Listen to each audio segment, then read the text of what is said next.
Well, David, we're on somewhat of a historic road trip here. Right.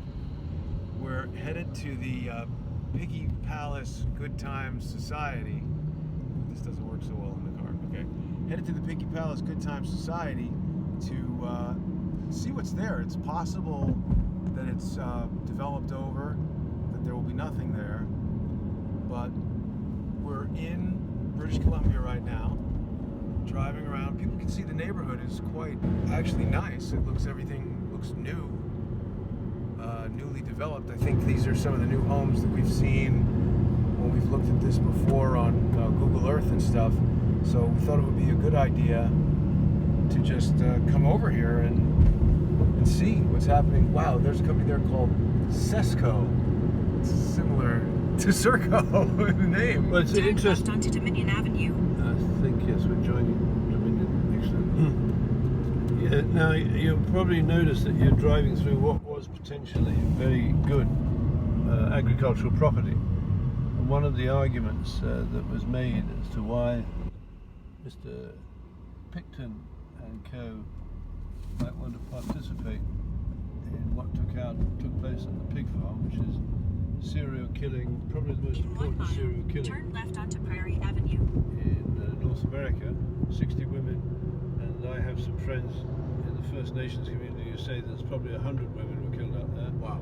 And possibly children as well. Wow. And it might have been one way of making sure that they rezoned agricultural property for development. You know, David, this killing of children, this killing of victims, it's an aspect. A lot of people in the United States right now are talking about Jeffrey Epstein, and we've heard that he was a rapist, a child rapist, but we haven't heard anything about the possibility that victims were actually killed. Now, I think a lot of people saw last week on More Pain, we had some testimony from a victim who alleges that he was raped on a yacht at the age of 8 by Bill Clinton. And that victim described murder of some of the other children, didn't make it off the boat alive. Tonight at 8:30 p.m. Eastern, we're going to have a follow-up to that episode of More Pain, so people will be able to see that and see what the victim said. Turn left onto Prairie Avenue.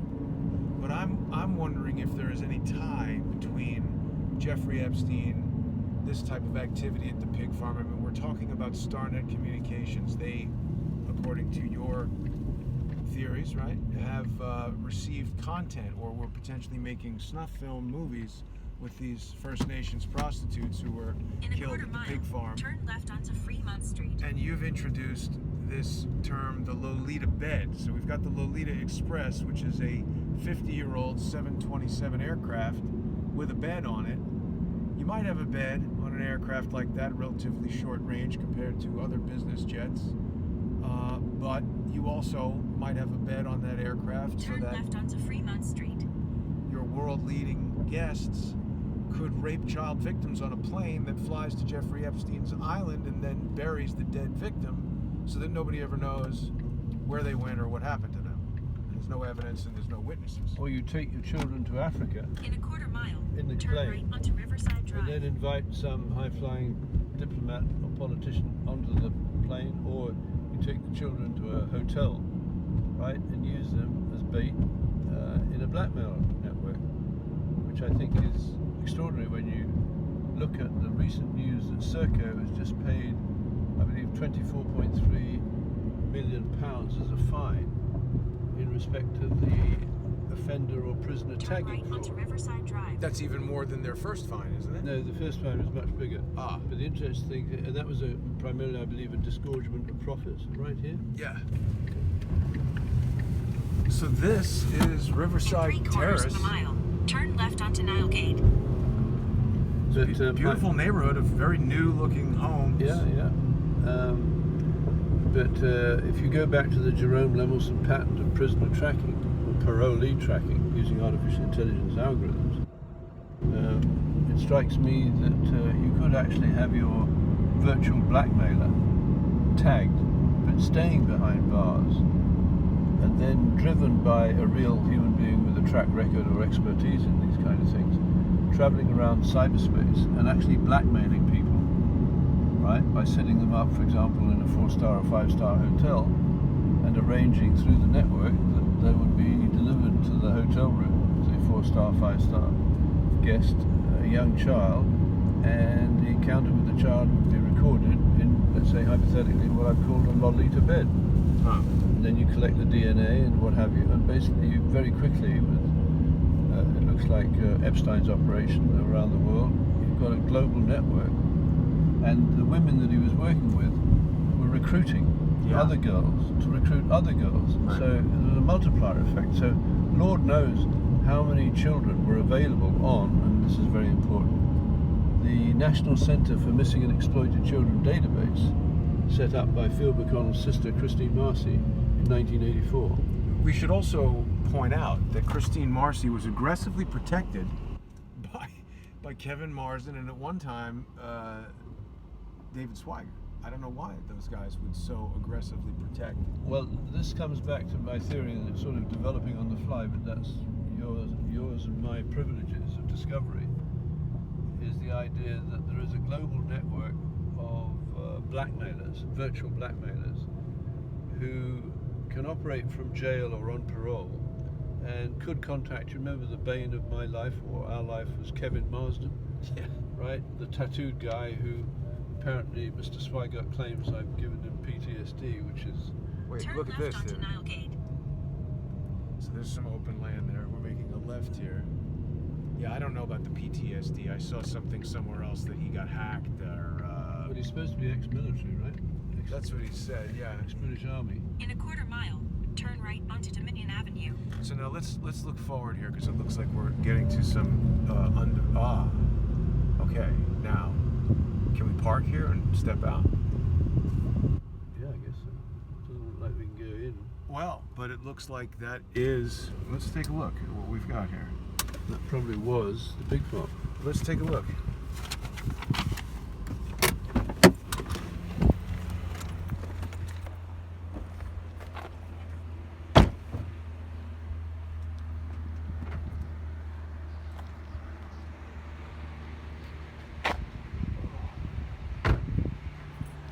Well, Is this where pig farm was? Is that what you're... I think so, because when we look on the map, we see, kind of remnants of it.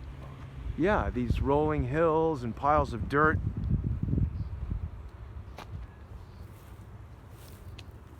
That looks like what we've seen on Google Earth.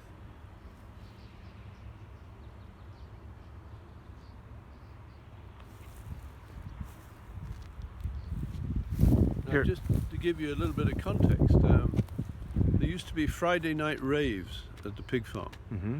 with up to 1,700 or 2,000 people coming in. A friend of mine who knew the area said there's very little parking.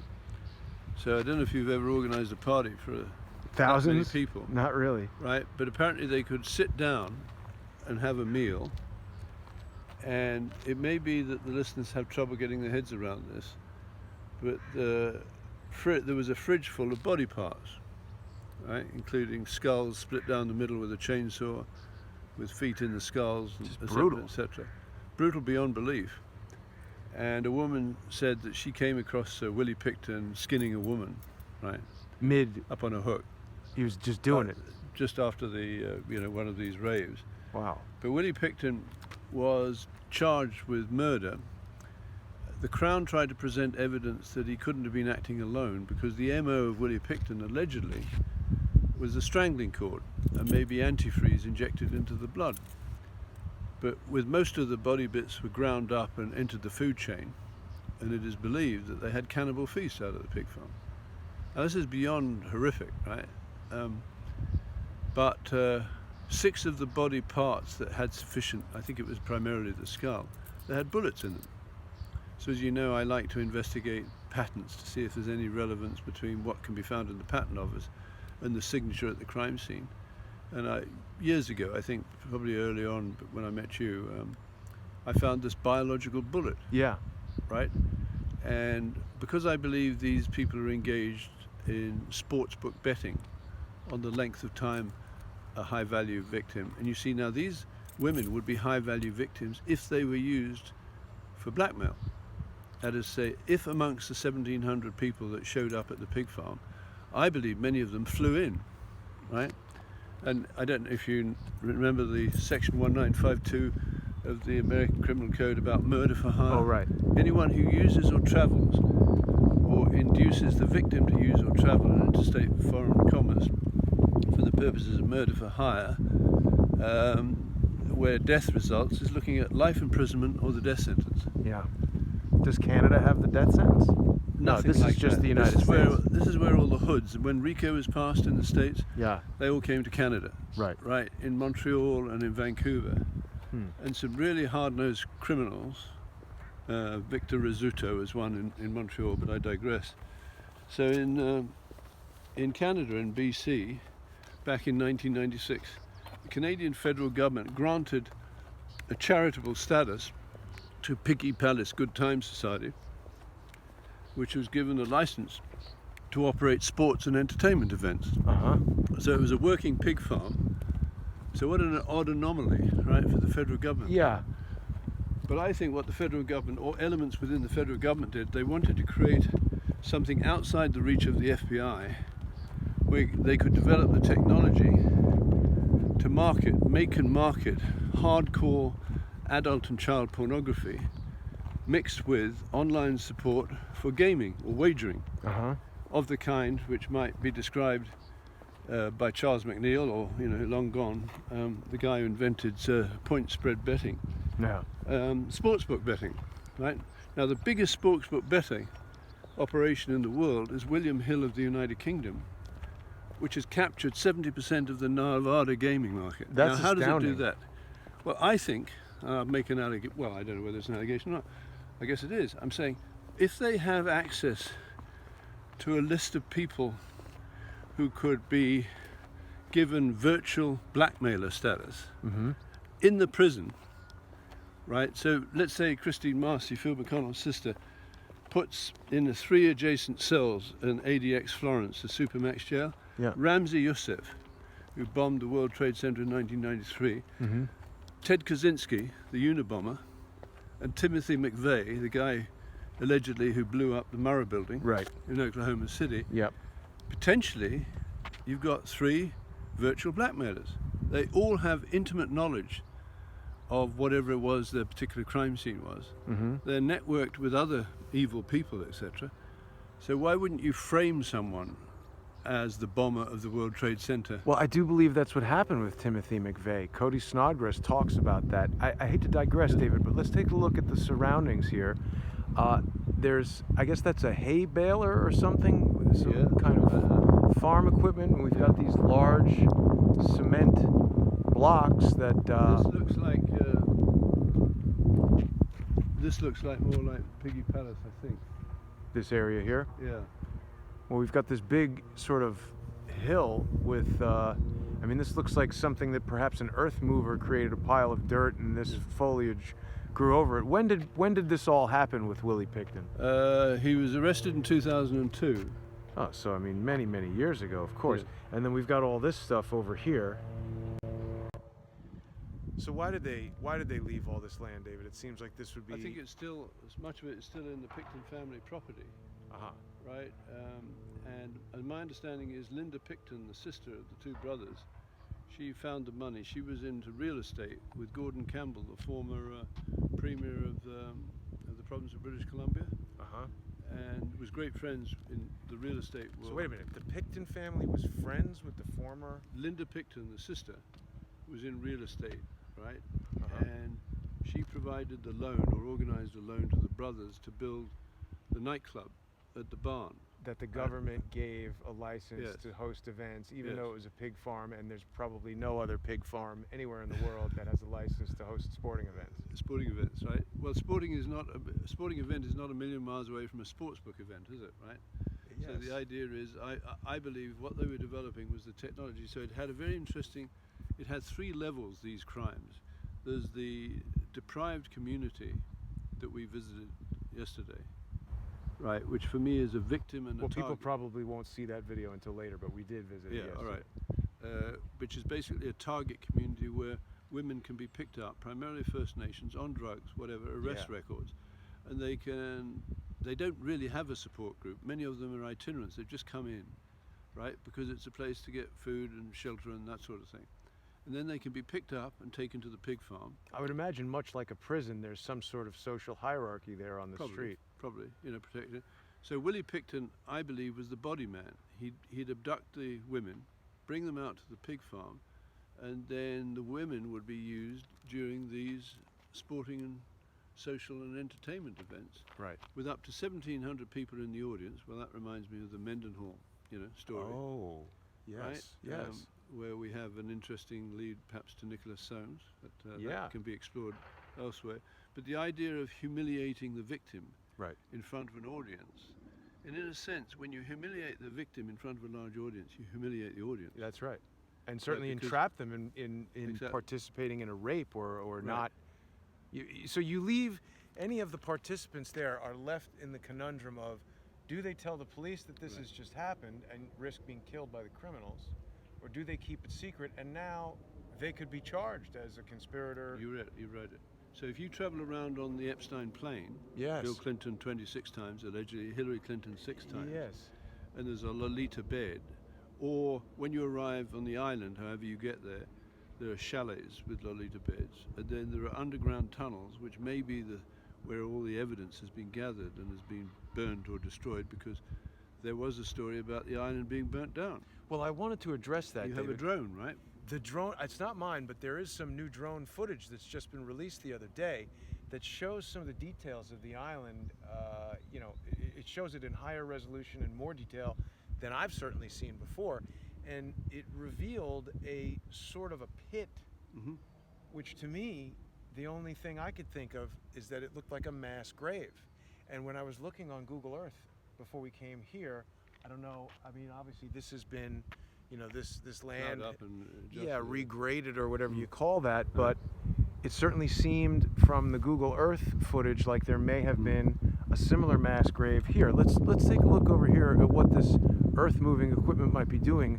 I don't know, maybe people who know about construction or landscaping might know what these giant concrete blocks are doing here. And I mean, it's the middle of the day, in the middle of the week, and there's certainly nobody working on this right now, so perhaps this is just a hay baling or, clearing of brush. That's obviously derelict, hasn't been used in years, huh? Yeah, it doesn't look like it's in the best condition, does it? Well, just for listeners, maybe I should tell that anecdotal story. Sure. About when I was running for provincial elections as the leader of the Reform Party of British Columbia. My late wife used to use a salon so I went across and I was talking to the lady who ran it, and I said, would you be interested in voting me? Here's my position. And I'd introduced the idea as my platform of restoring the grand jury in cases like the pig farm. Do they not use grand juries in Canada? No, it's been lost, and I think very much resulting with Pierre Trudeau, Justin Trudeau's father, Uh-huh. because the loss of a grand jury, I think, is a fundamental loss of an equitable right in common law. Now, you still have the... Should we talk to these people? Um, Hi. How long you guys lived around here? Well, we don't live in this area. Do you know anything about the details of what went on here? Oh, yes. Can we speak to you for a moment? Sure. Who are you? go ahead, Jen. Well, my name is Jason Goodman, and this is David Hawkins. We do a show where we're exploring the murders that took place at the pig farm. You're not on camera right now. Don't want to be. No problem. We could stay on David and myself. But so you're a resident of the nearby area, Coquitlam. and what can you tell us about what you've heard about the pig farm? Well, it's pretty old news now. It is. Yeah. No, you're not on camera. It's facing us. I just want to be able to hear you, if that's all right. Sorry to interrupt your bike ride, but I mean, it was horrible. And I've heard what I've read in the newspaper, and it's still with us. It'll be with us for years, Right. forever, maybe. Now, was the farm there, or where was it? Well, I'm not too sure because I didn't live in this area. Because there's a lot of acreage here. Yeah. That, The barn was the place where they held the raves. Yes, right? Yes. And that, I think, was where the women were dispatched. Have you ever spoken to anyone who had been to one of those raves? No. Never. What do you think about, or I should say, have you heard any of the news coming out of the United States with Jeffrey Epstein, this guy who... Yes, I have. What do you think about that? Any connection to the pig farm? I hadn't made that connection, no. See, there was a raid, a place in Vancouver called Starnet Communications in August the 20th of 1999, where they took away 80 computers that were allegedly involved in child and adult pornography and online gaming.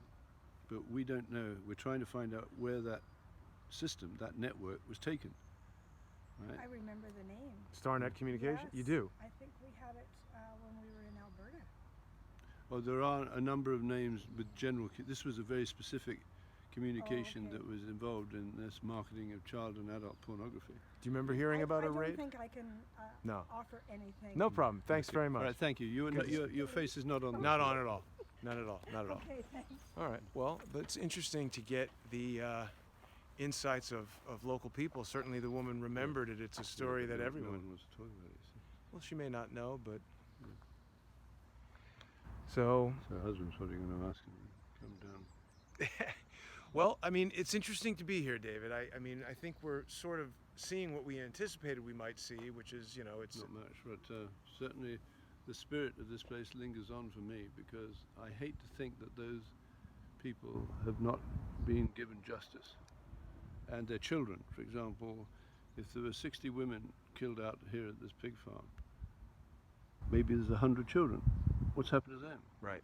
You see, and this is just like when Christine Marcy, Phil McConnell's sister, created in 1984 the National Center for Missing and Exploited Children, and together with Eric Holder, the former Attorney General, not then of course, they set up the Department of Justice Asset Forfeiture Fund, and in 1984 she buys a Boeing 727, probably with money I believe stolen from the Department of Justice Asset Forfeiture Fund, to fly for the Federal Marshals prisoners around.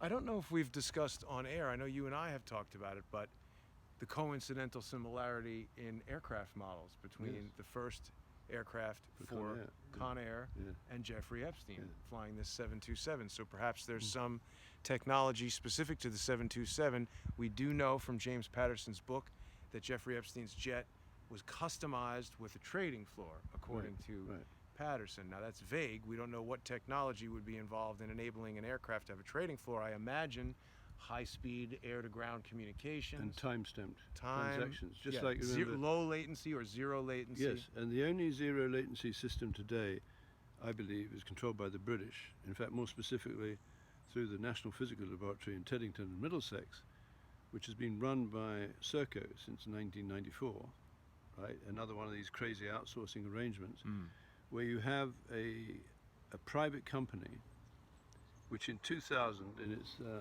annual report, shareholders report, says that we have a contract from the National Crime Squad to take over the information technology department of the National Crime Squad, including custody of crucial evidence in a crime scene. Isn't that convenient? Yeah. Now the chairman, I think his name was Beeson, in 2013 or something, he was asked in an interview, there was a question, he said, I don't know where this crime scene squad evidence is. I don't need to know. But if you're the chairman of a company that's accused of moving prisoners or virtual prisoners around and charging the taxpayer when the prisoners referred to by the tag are either dead, never in jail, etc., you've got an incredible resource to send a team of virtual blackmailers that doesn't leave the jail. And Serco runs jails in Australia, New Zealand, and the United Kingdom. This is an important point, I think, for people to digest. So it's undisputed that Serco has been charged by the British government with falsifying records related to who was transported where and with when. These tags. They've charged them with these tags. So you're saying that that is not simply a matter of Serco trying to make a few extra bucks by saying we're transporting these prisoners. Yeah. They're creating these virtual criminal identities, network. virtual wizards, if you will. Yeah. where they've and got those these false identities that Yeah, are yeah. essentially sock puppet, just Yeah. like in online right. social And media. remember the word virtual wizard. I think you and I first heard of it in this context at the Electronic Visualization Laboratory Yes. at the University of The Illinois, Chicago. mallodramas use Mallodrama, virtual it's called. wizards and magical living objects. Magical and other network participants, right? And that melodrama was staged at Evil Batcave in Chicago in June of 2001. Right. Now something else happened in May, June, July of 2001. Amalgam Virgo. Well, June the 1st and 2nd was Amalgam Virgo, which is a full dress rehearsal, I think, for the 9/11 attack, where anyone who says, well, bin Laden was a surprise, we had no inkling, bin Laden's image is directly on the front page of the Amalgam Virgo exercise, and the target of the Amalgam Virgo exercise, which then was a simulation, was the Capitol building. Well, that's an amazing piece of history, because the Capitol building was designed by Dr. William Thornton, the first superintendent of the United States Patent and Trademark Office. And Dr. William Thornton. Can we speak to you for just a second, sir? Sure, Do you live around here? I do. Have you lived here for a while? Oh, yeah. And you're aware of what went on here? Absolutely. Can you speak to us about it? Do you have any information about when this Really? all... What's that? Yeah. Anything you'd like to say? You're not on camera right now. Yeah, that's good. Okay. So, this is David Hawkins. I'm Jason Goodman. Camera's pointing at us right now. What do you know about what happened over here at the Just pig about farm? everything, actually. I was a member of Vancouver Police. Really? Yeah. Really? Oh, what a fun. David, please ask away. Lovely to meet you, sir. Ask Yeah. questions if you want. Okay, David Hawkins. So yesterday we visited 425 Carroll Street, Okay, which is the headquarters of StarNet Communications, right. which was raided on August the 20th, 1999 by a 100-person squad, I believe from Vancouver Police, RCMP, high-tech unit from Ottawa, and 2 SWAT teams from the United States, IRS and Customs. And all of the kit, including 80 computers, and all of the records of what was alleged to have included adult and child pornography, was taken, together with the system for supporting online gaming in 66 countries. So what Jason is a talk show host out of New York, and I live in White Rock and that sort of thing. So I've been investigating these crimes for years, sort of freelance, right? And my background is I'm a mechanical engineer, and I've developed systems for artificial intelligence in the oil industry, which I've ported over into crime scene investigation. So what I like to do is try and find some evidence at a crime scene and then reverse engineer it to see what could have Well, given rise to it. This is the place to be then. Well, absolutely. Maybe, did I catch your name? Jim. Jim, okay. So from the standpoint of the Vancouver Police, what happened at StarNet Communications, and was I there... don't know anything about that. You don't? No, but the Missing Women's Task Force, I know a bit about that. I wasn't assigned to it, but I knew quite a few guys that were on it. Did you know Laurie Shenher? Yes, I did. I knew who she was. We weren't. Yeah. But yeah. Yeah, it came up, and I mean, you know all about the time with the RCMP where they found the woman half clothed running out the front Yes, here. yes. And then, I mean, this is a situation. I mean, there was what, over 30, well, he sort of mentioned 50 women were killed on this site. Yes. But he was there was a rendering plant in Vancouver, Yes. and he was transporting them there to get rid of most of the evidence. Yes. And at one point, there was a woman discovered him hanging up a woman on the site here. Yes. And she said to some other guy that was out here, because I mean, this was like Piggy's Palace, which is just down the road. You aware of that? Where was the still barn? there? Where was the barn? The barn was right about here. That's where they had the raves, wasn't it? No, that's Piggy's Palace. So That's that's a separate, still there? Yeah, well, I never went there either. But I it's mean, like it a was bar, restaurant kind of thing? It's an after Nightclub? hours sort of clubhouse thing. And a lot of Hell's Angels were hanging around there. Huh. Mind you, at the same time, the Mayor of Port Coquitlam was hanging around Yes, there as yes. well. So I mean, there was Scott this, Young. Yeah. Yeah. So there was all these things going on. Right. Dave Pickton lived out here. He was running a trucking company, Yes. and And an excavator place. I think. yeah. So I mean, this was like an ongoing concern place here. But when it first started to come up, nobody really had a clue, because I mean, I used to well, I was in a specialty unit, but I mean, I'd go through the East End all the time, and I mean, it's hard to keep track of these people. yeah, I mean, yeah. there's no registry. Yeah. You were limited by what you could obtain from the Canadian government. You couldn't any SIN numbers or anything. You couldn't get anything like that because that's all privileged. So it was all kind of just word of mouth that these women were starting to go missing, and nobody was really keeping tabs on who was there, because I mean, they travel too. I mean, they'd go to, you know, Prince George. They'd go to Calgary. They were constantly in flux. The Picktons would? No, no. Or the homeless people? Prostitutes. Yes, The prostitutes. Got it. But Laurie Shenher had allegedly a 450-page manuscript of her interactions with these I'm women. sure she did. Right? And that wasn't allowed to be presented in court. Yes, lots of stuff wasn't allowed to be presented. in Right. Why court. do you suppose that is? Well, Freedom of Information, Privacy Act is a huge factor in that. You know, what you're allowed to disclose. And of course the relevancy of it, I mean, that would be almost hearsay for Laurie, because her information would come from a third party. Or the women directly that she Yeah. was talking to. Yeah, so it's, Who disappeared. yeah. Yeah. So it's like, you know, when it came out that the women were missing, I mean, everybody was concerned about it, but I mean, speaking from a personal standpoint, our missing persons section at that time was kind of a joke. I mean, they weren't really doing on-hand. Did you know Kim Rossmer? I did. Yeah, right. Because he did. Well, he did a geographical profiling. Yeah, geographic, and I do artificial intelligence profiling. Right. But, you know, that's kind of by the by. Now, when they found some body parts where there was enough to do some kind of analysis, apparently 6 skulls had bullets in them, which wasn't supposed to be the MO of Willie Pickton, right? And what the Crown wanted to demonstrate was he didn't act alone. Yeah. Do you have any views of whether he acted alone? That's hard to say. I mean, I was simply, I talked to some of the guys who were doing the interviews of suspects. The list of suspects that fit the profile was well over 100. Right, right. I mean, Right. that sort of astounded me, thinking that there's that many of these guys out there that could fit the profile and could have been the ones. He wasn't like an isolated outlier that was just there. I mean, they were going up to Kamloops to interview. They were going just wherever the information was taking them. But what's your view?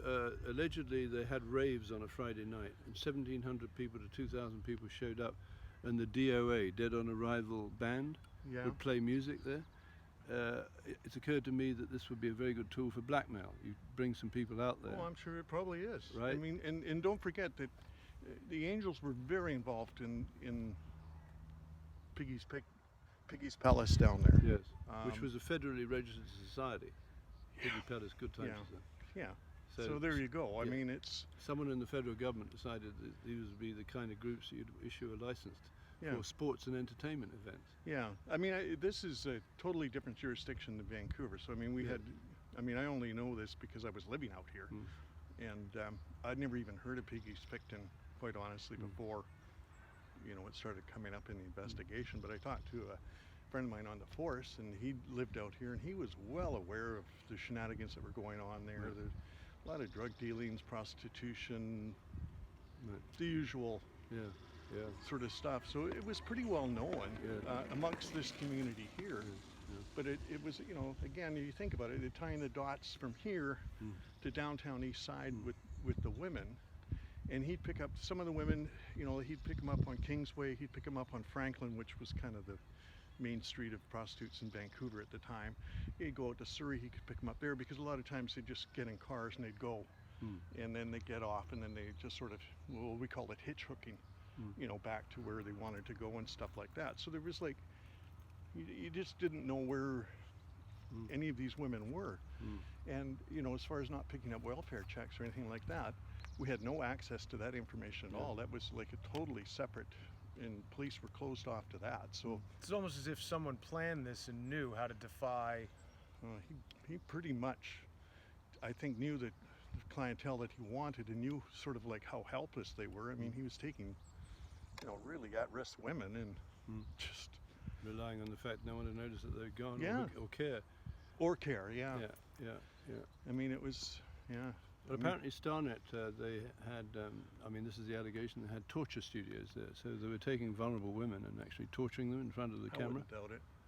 Right. I wouldn't doubt that at all. And so there is a potential pattern for entrapment and blackmail. Oh, And yeah. so I'm interested in the technology behind it. So, for example, McDonnell Detweiler developed a mobile radio data management system in the 70s and 80s, provide them to the Vancouver Police and the RCMP, and that would provide people who were running surveillance on where the police were. You could make sure that when these women were being moved and there was a rave on, and I'm not saying any policeman is, let's say a particularly sharp policeman Right. that would not be liable to pick up the clues, make sure that they're, you know, arresting some parking offences in North Vancouver. So you dispose of your forces, so there's a good chance of getting the crimes away. Yeah, I'm not really well versed in that aspect of it. I mean, it was so hard. I remember having this discussion once with a woman on a trip I was taking, and she was just aghast that the Vancouver Police didn't do more, you know, for these women. And it's like, well, what more could you do? I mean, you could talk to them on the street. You could ask for their They're ID. probably very resistant to talking to police. Well, it depended how you approached them. I mean, there was Dave Dixon. He did a lot of work with the downtown east side, and particularly the Native community down there, and they talked to him. But then there's somebody you should probably try Dave and seek Dixon? out. Yeah. Is there anyone on the force, either active or retired, that you think would be interested in speaking to us about this? Oh, I don't know. It's hard to say. It was a long time ago. I know Ron Lepine, he was very involved in it. Ron Lepine. Yeah, Lepine. He was a detective attached to that. And Laurie Shenner was a detective, right? yeah, On that. Ron was a lot more senior. Laurie was pretty junior at that time, but she was a real go-getter. Don't get me wrong. I mean, she put a lot of work in, and everybody really respected her on the job. I mean, she was. I saw that some reference that she dressed because she's transgendered now, right? She's Yeah. I forgot, but she dressed as a hooker and stood on the Really, corner. I didn't never hear that. And then the Johns would get arrested for soliciting it. Yeah. So, but is prostitution legal or illegal? Prostitution, I mean, there it is that it's illegal to solicit a prostitute, but it's not illegal to be a prostitute. So, so I mean, it was to try and get rid of street solicitation, which was the big thing. Like, it's always been sort of a blind eye to, you know, Piggy Pictons, where they'd have the girls available and you could make arrangements. So there. that's a brothel, Piggy's. Well, it wasn't a brothel, but I mean, it was a Sort of the whatever, means of anything getting, goes. Yeah. Huh. And I mean, there was clubs downtown where you could easily, you know, go, and nobody really did too much about that. I mean, the old Penthouse on Seymour Street, I don't know if you remember that or not. It was the original strip joint and stuff like that. And, you know, they'd do the occasional raid on it and stuff, but I mean, it was like out of sight, out of mind. But I mean, Vancouver back in the early 80s, I mean, there were so many prostitutes hanging out on the streets, and that continued right through to the 90s, early 90s anyway. There was, you know, a ton of street prostitutes, and they had their little areas. I mean, they had your male hookers were here, and then you had your transgender hookers here, and then you had other hookers here, and then like the native hookers were primarily down by Franklin. Do you know the area at all? I don't. No. Commercial, well, between Nanaimo and Victoria, sort of towards the mountains, Franklin Street, well, they weren't on Dundas, but you know, some of the side streets there and stuff. And there was a lot of them there. I mean, you could go down there any Friday night and you'd probably see 20 or 30 that were hanging around. But I mean, the cast constantly changed. It wasn't like it was the same ones all the time. And like I say, sometimes they'd hook up with some guy and they'd maybe go to Calgary for a while and work the streets there, or they'd go to Prince George, work there, whatever. I mean, it was big turnover. It was quite a little. Would you be open to, I'll cut the camera, but could we get your email and correspond with you and maybe see if there's someone we could get in touch with who was directly involved in the case? Yeah, sure. Okay, so David, let's end here. I All think that was a very useful thank you very interview. much. Thank you very much. We've pretty much, let me just, I'm going to show this side again. So this is, you know, this is what remains of the Pickton Pig Farm. And we were quite lucky to encounter a gentleman who had been on the Vancouver police force. So that was a very worthwhile trip, I think, David. And I think we'll say goodbye to everyone for now. Bye now.